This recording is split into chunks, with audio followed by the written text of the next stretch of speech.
લીંબડી ખાતે વૈકુંઠધામ વૃદ્ધાશ્રમમાં લોહીના સંબંધો કરતાં લાગણીઓના સંબંધ વધુ મજબૂત। લીંબડી વૈકુંઠધામ વૃદ્ધાશ્રમમાં રહેતા સવિતાબા, જેમની ઉંમર 92 વર્ષની છે, પતિના મૃત્યુ બાદ સંતાનો ન હોવાને કારણે વૈકુંઠધામ વૃદ્ધાશ્રમમાં રહે છે।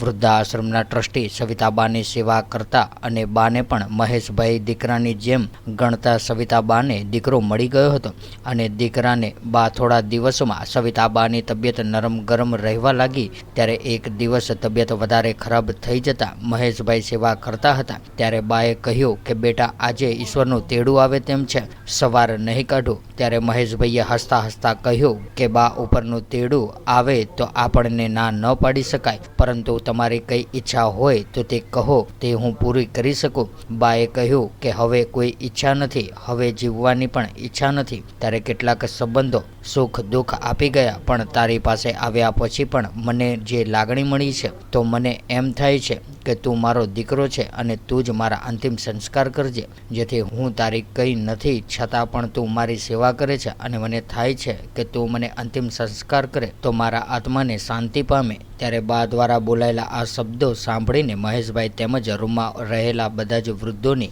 આંખોમાં આંસુ આવી ગયા હતા। ત્યારે કેટલાક તો માટે ધ્રુસકે અવાજે ચડી ગયા હતા અને લાગણીના સંબંધો હતા। મહેશભાઈએ આંસુ લૂછતા જ બાને કહ્યું કે તમારા અંતિમ સંસ્કાર ચોક્કસ હું જ કરીશ, ભલે તમારે સગા સંબંધી આવે, પરંતુ સંસ્કાર મારા હાથે જ કરીશ। મહેશભાઈની વાત સાંભળીને બાને શાંતિ થઈ, તાવ ઉતરવા લાગ્યો અને બાની આંખો મીંચી શાંતિથી સૂઈ ગયા। ત્યારે આ વૈકુંઠ વૃદ્ધાશ્રમમાં આશરે કુલ 24 વૃદ્ધ વડીલો એક જ પરિવારની જેમ તેમજ પરસ્પર પ્રેમ, હૂંફ અને સહાનુભૂતિની છત નીચે રહે છે।